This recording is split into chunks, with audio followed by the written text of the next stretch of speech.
Today, I wanted to share from the book of Psalms, and it's in chapter 94, or Psalm 94, because Psalms, as we know, are actually songs and poetry. So, Psalm 94, I want to read from verses 16 to verses 19 this morning. Who will stand up for me against evildoers? Who will take his stand for me against those who do wickedness? If the Lord had not been my help, my soul would soon have dwelt in the abode of silence. If I should say, my foot has slipped, your loving kindness, O Lord, will hold me up. When my anxious thoughts multiply within me, your consolations delight my soul. So, God is not only my creator, He's my protector and He's my comforter. He protects me from, the things that the evildoers of this world are trying to instill on us. You know, whether it be hate speech or pushing cultural agendas upon me, trying to force me to see things their way, the worldly way as being the correct way, uh, and trying to make me feel like I'm the bad person because I believe in a one true God, um, and that I'm the insane one, that I don't know what I'm talking about, um, because like David said, if the Lord had not been my help, my soul would soon have dwelt in the abode of silence. I mean, the abode of silence to me is the very definition of what it is to be lost, to be in the dark, to have no hope, you know, and His mercy is so great. He knows that I'm gonna slip up. I'm gonna, you know, sin from time to time, and and it even includes those sins that are not intentionally done. You could sin against somebody and not even realize it or not even know it. You know, it's that's just the way our human nature works. Our sinful nature works. Um, the world, wiggles its way into you, and we've got to be on high alert for that. Um, and sometimes the pressures of trying um, to push back against the culture, the culture that tells us that um, it's okay to do what we want and forget everybody else. The culture that promotes and pushes that it's okay to kill an unwanted child, or that it's okay for two people of the same gender um, can be married, or that you know telling a little white lie isn't going to hurt anybody. All those are unbiblical, and all those are evil and sinful in the sight of God. Even selfishness, you know, is a sin.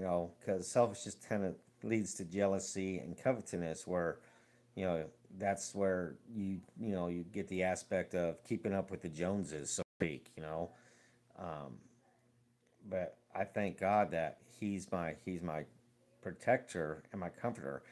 Um, Now, my sinful nature is going to cause me to stumble and slip, but thanks to God, He gave us Jesus Christ, and Jesus Christ He'll reach out and grab me and pull me back. Um, but I have to be faithful to Him. I have to keep my ears and my eyes open to see what He wants me to see and hear what He wants me to hear.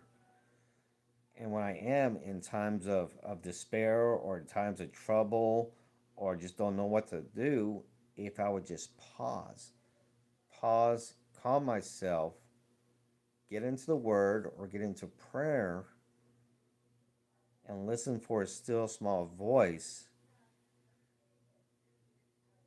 He will let me know that it's okay. I will provide a way for you. Just trust me and follow me. It might be crazy sometimes. It might not make any sense to you what I'm having you to go through to do, but if you have faith and follow me, even though as crazy as it may seem to you, I will get you through it. Um, and sometimes, yes, bad things happen to us, even as Christians. But we need to be reminded that Jesus was persecuted, spat upon, scourged with a can of night tails. He was mocked by the very religious leaders that were supposed to recognize who he was and rejoice in his coming, but instead they mocked him, they hated him, they despised him, and they plotted to kill him.